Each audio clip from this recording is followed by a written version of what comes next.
Alhamdulillah, alhamdulillahilladzi ja'ala likulli syai'in sababa fa'atba'a sababa wa anzala ala abdihi kitaban ajaba fihi hikmatan wa adaba. Wassalatu wassalamu ala sayyidina Muhammad wa ala alihi wa sahbihi sadatil nujaba. Amma ba'du, فقال الله تعالى في كتابه الكريم: أعوذ بالله من الشيطان الرجيم. يا أيها الذين آمنوا اتقوا الله حق تقاته ولا تموتن إلا وأنتم مسلمون. وقال أيضا: المال والبنون زينة الحياة الدنيا. Sadaqallahul azim wa sadaqa rasulullah nabiyul habibul karim wa nahnu ala dhalika minasyahidin wa syakirin walhamdulillahi rabbil alamin. Yang saya hormati segenap rombongan dari PPMI Depok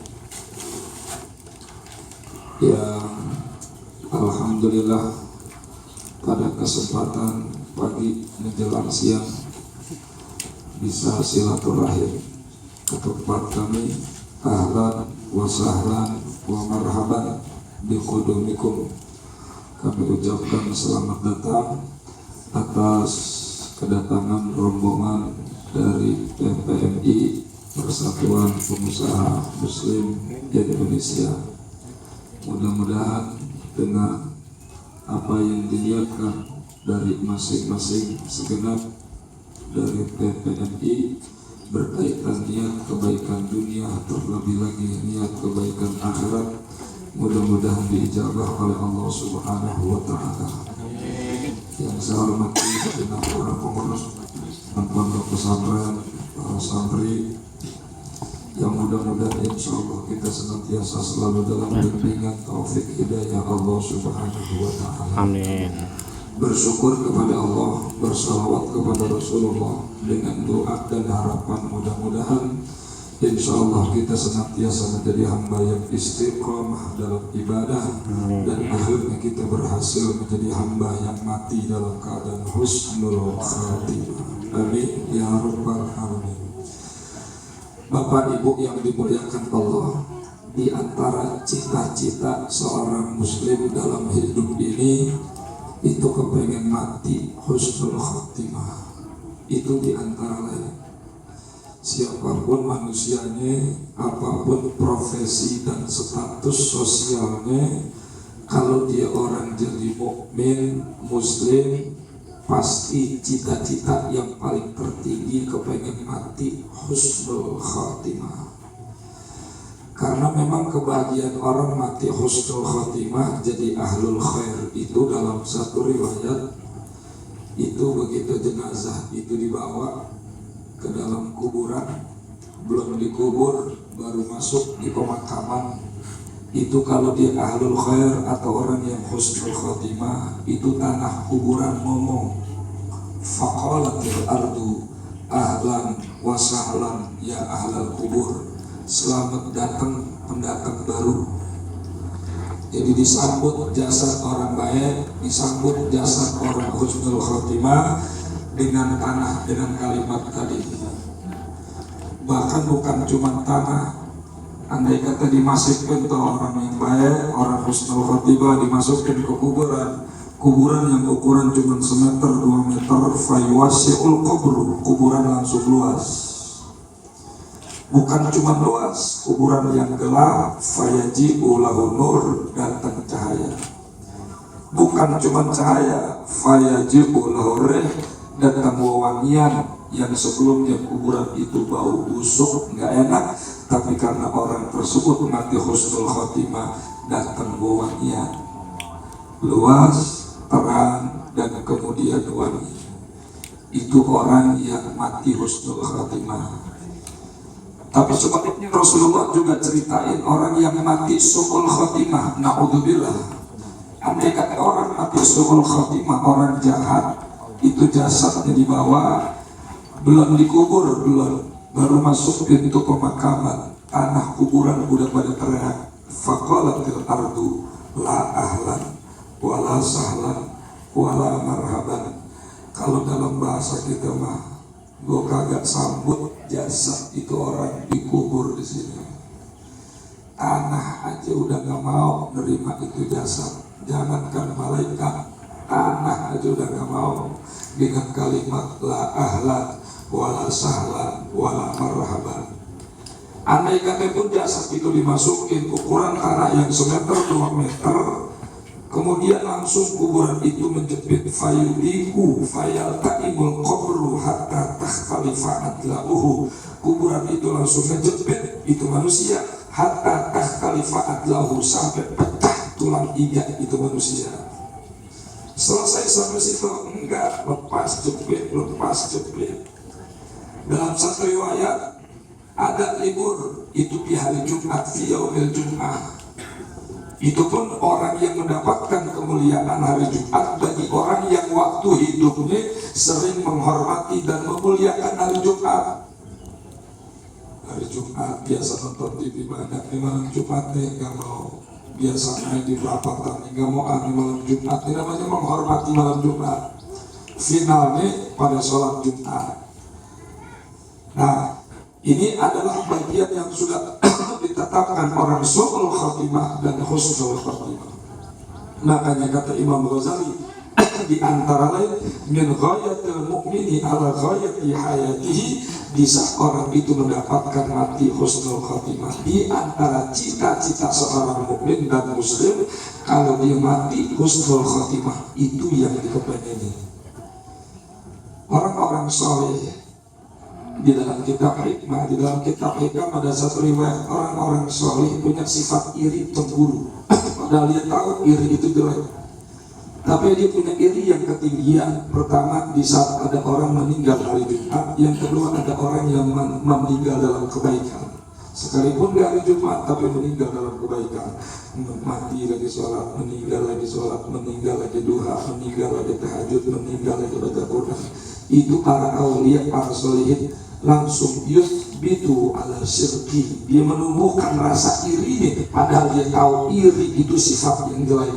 Tapi para solihin saat itu irinya punya rasa ketinggian yang tinggi. Kalau melihat hamba Allah meninggal hari Jumat, kalaupun nggak meninggal Jumat, maka khairan fi hayatihi, dia mati meninggalkan pada mati dalam kebaikan.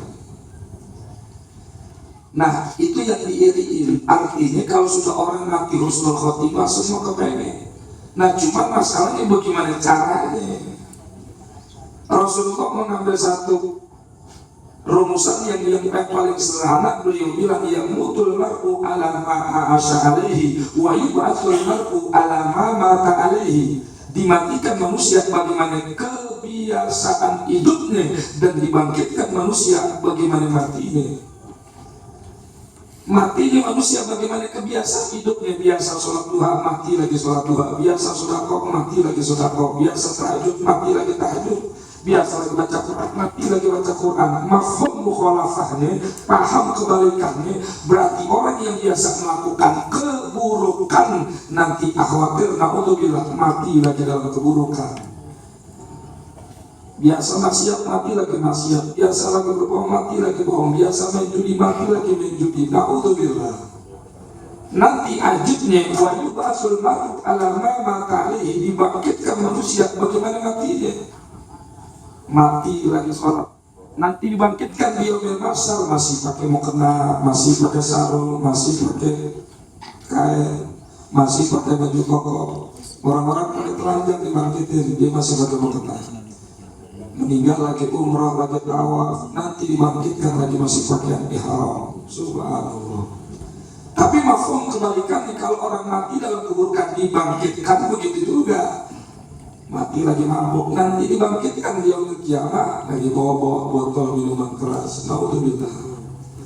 Nah, ini yang akhirnya menjadi itu kesimpulan kata bahasa Imam Ghazali, orang itu kepengen semua cita-cita mati husnul khotimah. Yang kedua, cuma nggak masukkan perkara mudah, susah. Nah, Rasulullah cuma ngasih rumusan tadi, udah kebiasain aja kebiasaan yang baik. yamutul mar'u ala ma asya alaihi, nanti dimatikan manusia bagaimana kebiasaan hidupnya. Maka mumpung sehat, ayo kita biasain kebiasaan-kebiasaan yang baik. Orang jadi orang soleh, orang jadi orang takwa itu, jadi takwa itu dua di antara lain, bimalihi au bi anfusihi, dengan harta, dengan dirinya. Itu di antara lain. Makanya bahasa orang jihad pun di saat orang bicara soal fisabilillah, Allah di dalam beberapa ayatnya di antara yang berkaitan jihad pun Allah menyatakan jahidu fisabilillahi bi amwalikum wa anfusikum. Jihadlah kalian, berjuanglah kalian di jalan Allah. Yang pertama Allah taruh dengan kalimat bi amwalikum, yang kedua wa anfusikum, baru dengan diri kalian. Kalau di dalam tafsir Fakhrul Razi itu menyatakan isyarat bahwa orang kepengen jadi orang baik di antara lain dengan dua faktor. Yang pertama dengan dirinya, dengan action yang kita lakukan, dengan badan kita, dengan tangan kita, dengan gerak-gerik persendian kita, itu bisa orang jadi orang baik. Tapi yang kedua bisa jadi dirinya gak maksimal banget, tapi dengan bi amwalikum, dengan harta yang kita punya. Nah, inilah yang harus kita pahami, bahwa di antara bicara pun soal amanah, kalau kita bicara amanah, maka semua yang menjadi amanah itu, semua situasi kondisi itu amanah. Innama amwalukum wa auladukum fitnah. Tetapi di antara amanah yang paling terberat adalah urusan harta dan anak kalian, diri dan anak kalian. Jadi di antara amanah yang paling terberat itu dua, harta anak-anak, harta sama diri. Artinya kalau sudah judulnya jadi amanah, cuma jadi dua pilihan, jadi dua alternatif. Apakah harta dan anak ini bisa jadi ancaman kita pengen ke surga, tapi insya Allah harta sama diri atau anak bisa jadi andalan kita ke surga. Harta sama anak bisa jadi kendala kita pengen ke surga, tapi insya Allah harta dan anak atau diri kita bisa jadi kendali kita pengen ke surga. Kalau dalam bahasa Imam Ghazali, harta sama diri, anak bisa jadi nurun, tapi sebaliknya bisa jadi narun, tipis, nur sama nar. Harta bisa jadi nuntun kita ke surga, tapi harta kami anak bisa jadi menjoroknya di kita neraka. Tergantung yang ke bawah itu amanah. Nah, alhamdulillah, barangkali akhirnya bicara soal silaturahim Bapak MI dengan pesantren Tabaqatus Salikin, di antara hikmah yang paling terbaik adalah kita mengambil kesimpulan istiqbat. Alhamdulillah, beberapa kawan-kawan atau bapak-bapak, ibu-ibu dengan latar belakang yang berbeda-beda, dengan latar belakang umur yang berbeda-beda, alhamdulillah punya niat yang sama. Kalau sudah kalimat muslim ditaruh, kita husnuzon, intinya dia pengen mencari ridha Allah, kemudian pengen mencari keberkahan, dan akhirnya pengen mati husnul khatimah. Oleh karenanya usikum wa nafsi wa iyaya bittaqwallah, dengan jalan silaturahim inilah di antara yang perlu kita ambil, bahwa kalau kita pun tidak ditakdirkan jadi orang yang berkelebihan harta, kita masih bisa ditakdirkan untuk jadi orang soleh dengan amaliyah kita berkaitan. Kita perbanyak khatam Quran, perbanyak kita ngaji, perbanyak kita melakukan sholat sunnah, puasa sunnah, itu kita lakukan. Tapi ada kehebatan orang kaya, dengan jalan bisa masuk ke surga, walaupun gak maksimal dia melakukan kebaikan dan perbaikan dalam hidup, tapi dia langsung percaya dengan harta yang dia punya, asal niat dia selama niat yang solehah, insya Allah harta itu bisa menjadikan dia orang baik. Dulu ada sahabat yang namanya Sayyidina Uthman bin Affan, itu di antara orang atau sahabat yang dikenal dengan Sakhiyun minal Askhiyah, orang yang termasuk mendapatkan isyarah masuk ke surga. Paham ini? Jadi ada sahabat-sahabat yang dijamin masuk surga, bukan dijamin sama Rasul. Rasul dapat isyarah, sahabat itu masuk ke surga. Kayak Bilal bin Rabah, Rasulullah dalam mimpinya di surga mendengar bakyatnya Bilal bin Rabah. Itu namanya isyarat Bilal masuk ke surga, bukan dijamin. Rasulullah punya isyarat mimpi Bilal jadi orang ahli surga. Kenapa? Emang dengar terompah bakiaknya Bilal. Masa iya bakiaknya ke surga orang kagak? Dia berarti orang-orangnya ke surga. Sayyidina Abu Bakar Siddiq, beliau mimpi, Rasul mimpi ngelihat tempat tidurnya Rasul Sayyidina Abu Bakar di surga. Itu namanya isyarat. Sayyidina Abu Bakar termasuk orang yang dijamin masuk surga. Kenapa? Memang mendapatkan isyarat. Ranjangnya Sayyidina Abu Bakar itu ada di surga. Masa ini kasur ke surga orang kagak? Termasuk Sayyidina Utsman bin Affan melihat apa Rasulullah? Kirbah itu kantong duit.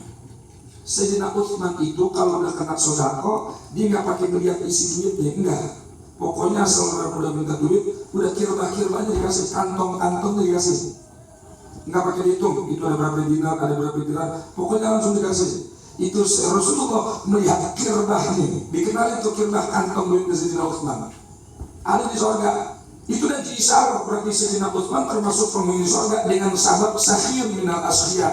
Makanya Sayyidina Utsman dikenal dengan sakhir minal asqiya, orang yang dekat sama Allah dengan sabab salah satunya kedermawanannya. Karena kalau udah kena sodako itu nggak pakai lihat isi duitnya, kirbahnya orang dikasih.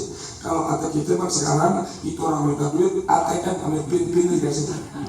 Tapi jangan ATM kosong, ambil pin dikasih, terserah belum ambil berapa. Itu apa begitu sakhir minal asqiya. Nah, jadi ini barangkali yang kita lihat PMI itu perkembangan dari kerajaan Allah. Walaupun saya dengar kemarin ini pengusaha, tapi Ustaz ini juga bukan pengusaha kakap, kok ini baru pengusaha aja. Ya tapi namanya kita kalau udah dengar pengusaha udah gede udah gede. Tapi kan yang gede udah yang kecil Pak pasti ini. Iya, insya Allah dengan sabab di tempat yang baik begini, mudah-mudahan pengusaha yang ada sekarang terus ditakdirin jadi pengusaha yang besar. Ya Rabbal, kalau memang bicara pengusaha kecil, pengusaha besar, santri juga pengusaha Pak. Karena dia pengusaha susu kedelai. Iya, kemarin saya sempat suruh bikin susu kedelai. Cuman karena ini baru liburan, kemarin baru pada datang, jadi pada kagak sempat. Katanya kita suruh bikin, udah sukuin. Jadi mereka santri sekaligus pengusaha. Jadi boleh juga daftar dari santri karena jadi pengusaha. Walaupun pengusaha kecil-kecil, tapi namanya pengusaha. Jadi pengusaha besar pun itu berangkat dari pengusaha kecil. Jadi barangkali itu yang menjadi bagian motivasi buat kita jadi orang soleh. Nggak mesti kita jadi kiai, nggak mesti kita jadi penceramah, nggak mesti kita jadi orang yang pintar baca kitab, tapi justru bisa jadi harta itu menyebabkan kesolehan seseorang. Di akhir saya akan tutup dengan satu kisah ajibah. Ada satu riwayat di saat Rasulullah lagi datang, di saat sahabat sedang kumpul, kemudian memuji satu orang sahabat yang sangat alim, luar biasa dengan amal ibadahnya. Wa huwa a'lamu bil ibadah, wa huwa amharu bil ibadah, wa huwa aktsaru bil ibadah. Jadi di Basra itu ada orang lagi diomongin tentang keibadahan dia luar biasanya. Saking ibadahnya luar biasanya, itu orang ibadah yusolli sholat tasubih biwudu'i sholatil isya'i tamaman. Orang itu ibadah melakukan sholat subuh. Bayangin, orang melakukan sholat subuh pakai wudunya sholat isya-nya tepat waktu. Coba bayangin itu. Dia sholat subuh pakai wudunya sholat isya-nya awal waktu. Nggak batal-batal. Apa yang dilihat? Wallahu a'lam bishawab. Yang jelas enggak wudu lagi. Berarti dia nggak melakukan perkara yang membatalkan wudu. Kalau kita bisa subuh jam 4:30, kita ngerjain sholat isya 4:30 kurang seberapa. Kita bisa kalau sholat subuh pakai wudu sholat isya. Tapi kalau yang dimaksud dalam riwayat ini dia melakukan sholat subuh, tapi sholat isyanya fi awalil waqti tamaman, di awal waktu. Orang ramai ngomongin, orang pada muji, siapa. Rasulullah datang. Kemudian apa yang kau bicarakan baik para sahabat? Ini ya Rasul, ada Rasulullah melakukan ibadah luar biasa begini. Kemudian Rasulullah cuma ngasih aina baitu, di mana rumahnya? Wa aina dabbatu, wa man yaqulu bid dabbati. Ada orang alim yang suka ngajarnya tinggi, di mana ilmu badannya luar biasa, ngajar di mana-mana, suka ngambil ilmu di mana. Rasul cuma nanya rumahnya di mana, terus naik kuda yang mana, kuda di mana, berangkat kemana-mana kan berarti ngajar kemana-mana di pakai kuda, ke ontanya siapa ya? Terus yang kasih makan ontanya siapa ya? Itu orang kampung di Basro saking muji itu ya orang kampung itu. Kemudian nahnu ya Rasulullah, nahnu min gabatina wa manukilu min gabati. Dia kami yang ngasih ontaknya dan kami yang ngasih makan ontaknya yang nyediain. Apa kata Rasulullah? Ini jawaban yang sangat ajib. Apa kata Rasulullah? Antum khairun minhu. Ente kalian lebih baik dari orang ini. Artinya apa? Ini sesuai dengan hadis Rasulullah. Man a'ana mujahidan faqad jahada. Siapa orang yang membantu seorang mujahid, dia udah jadi mujahid. Seorang yang membantu proses orang jadi baik, orang itu termasuk orang baik. Jadi kata Rasulullah, kalau orang itu dipuji kesolehannya, dipuji ibadahnya, dipuji di mana tempat dia mengamalkan ilmunya. Rasulullah cuma tanya, ontanya mana? Siapa yang ngasih ontanya? Siapa yang ngasih makan ontanya?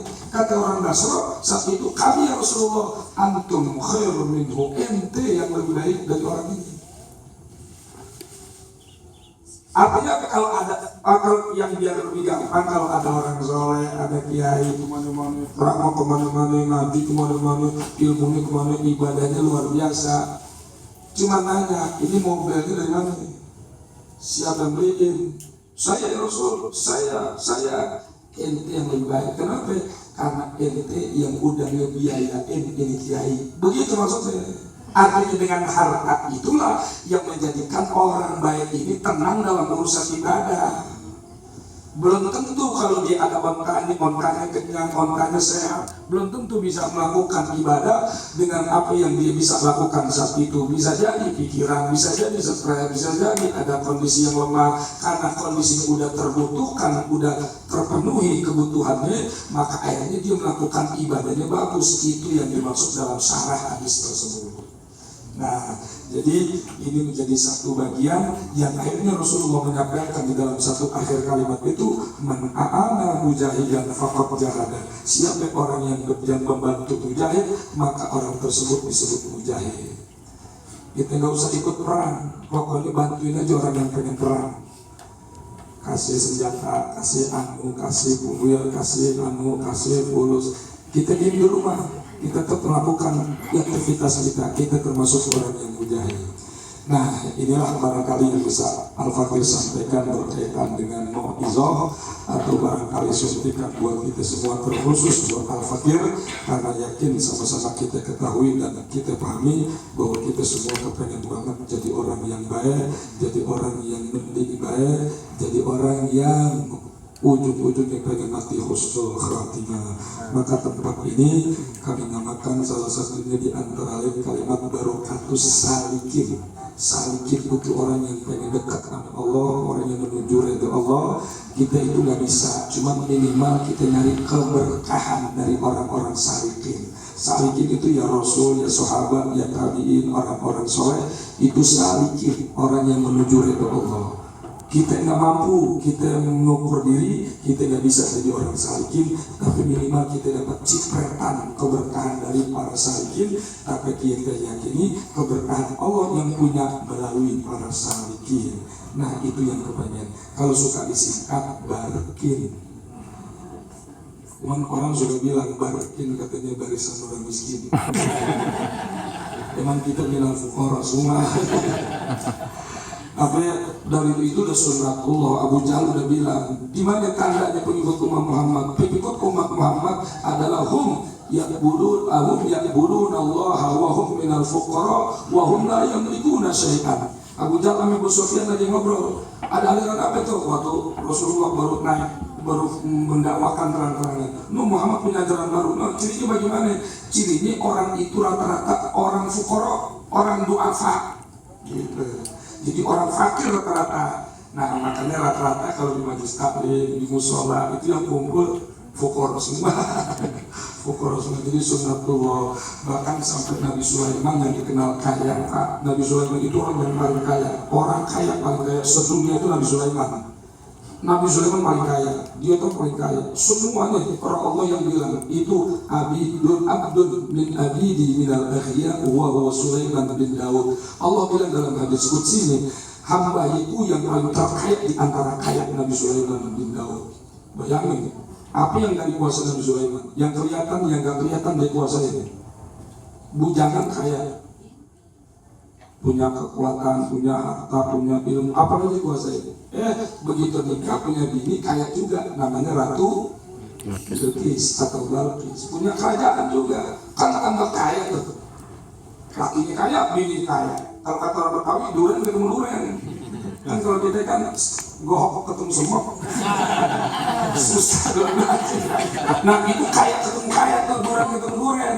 Tapi ajibnya, ini Nabi Sulaiman ceritanya nih, ajibnya Nabi Sulaiman itu kalau beliau kumpul di mana-mana, dalam riwayat beliau kalau kumpul di mana-mana ada perkumpulan mau rapat mau di mana, itu sebelum masuk ke ruangan dia di depan pintu lama, Kemudian apa yang dia bilang, apa yang dia pikirin? Dia cari dulu orang-orang yang udah datang, dia lihatin siapa yang paling huwa afqar minhu, siapa orang yang paling miskin, siapa di antara yang udah datang. Kemudian apa yang dilakukan Nabi Sulaiman? Dia dekatkan ke orang miskin tersebut. Dia diri di sebelahnya. Sebelum dia duduk, dia ikrar sama Allah. Ya Rabb, al-miskin, saya jelis ma'al miskin. Ya Rabb, orang miskin pengen duduk sama orang miskin. Jadi Nabi Sulaiman yang kaya nggak mau diponten jadi orang kaya, Allah kepengen jadi orang miskin. Sampai dia bilang orang miskin kepengen duduk sama orang miskin. Mohon maaf, orang kaya sekarang kan jarang begitu, kudunya selevel. Kalau di blok semua kagak mau tinggal di gang. Yang di blok-bloknya, kalau kita kan becek-becekan, dia yang di blok anu. Nah, Nabi Sulaiman enggak orang miskin, dia ngaku jadi orang miskin, kita pengen jadi orang miskin. Saking enggak mau, karena itu bagian fitnah yang banyak. Yang kedua, kenapa memang? Karena orang miskin punya keistimewaan. Kalau orang miskin yang soleh itu ternyata masuk surganya itu 500 tahun, satu amin 500 tahun daripada orang kaya. Bayangin tuh, masuk surganya orang miskin duluan, orang kaya belakangan. Jadi orang miskin udah 500 tahun kemudian baru orang kaya. Itu orang miskin udah lama kalau di surga, orang kaya baru masuk. Kutul. Tanya dia baru masuk, iya emang apa? Baru BAP-nya lama. Karena emang pertanyaannya panjang, orang belanjanya banyak. Itu udah lama itu orang miskin udah ngopi, udah ngeteh, udah rebahan di surga. Itu orang kaya baru datang. 500 tahun perbandingannya. Itu kalau orang miskinnya soleh. Kalau miskin bangor mah sama, neraka juga. Makanya kalau udah miskin jangan pakai bangor, udah miskin juga orang soleh. Nah, jadi Bapak Ibu yang dimuliakan Allah Subhanahu wa Ta'ala, mudah-mudahan dengan sebab kehadiran kawan-kawan dari PPNI, mudah-mudahan menjadi motivasi buat kita bahwa ternyata pengusaha pun kepengen juga melakukan kebaikan dalam dirinya, melakukan ibadah sholat duha, melakukan silaturahim. Nah, begitu juga kita yang dibilang orang miskin, jangan sampai nggak mau melakukan kebaikan. Kalau orang kaya bisa jadi masuk ke surga dengan sebab hartanya. Kalau kita apa yang kita mau masuk yang memang badannya kagak punya, maka salah satu yang kita lakukan adalah dengan pengabdian kita kepada Allah Subhanahu wa Ta'ala. Mudah-mudahan silaturahim ini diridhai Allah Subhanahu wa Ta'ala, dan barangkali berfakir mohon maaf yang sebesar-besarnya atas kemat sahibul bait khadimul ma'had, mohon maaf yang sebesar-besarnya atas penerimaan jamuan barangkali yang ala kadarnya berkaitan soal tatap muka, bukan jamuan makan. Karena saya jauh-jauh hari saya jadi apa nih, kata Bu Fikri nggak usah, kata Bu Kocok nggak usah, pokoknya Ustadz diam aja dah, jamaah diam aja dah. Jadi kita suruh diam aja, biar bukan manis. Nanti bapak-bapak dan rekan-rekan dari PMI yang akan banyak melakukan kegiatan yang insya Allah manfaat zahiran wa batinan. Barangkali ini saja al-fakir, mohon maaf yang sebesar-besarnya, mudah-mudahan semuanya mendapatkan berkah dari Allah Subhanahu wa Ta'ala. Akhirul kalam, assalamualaikum warahmatullahi wabarakatuh.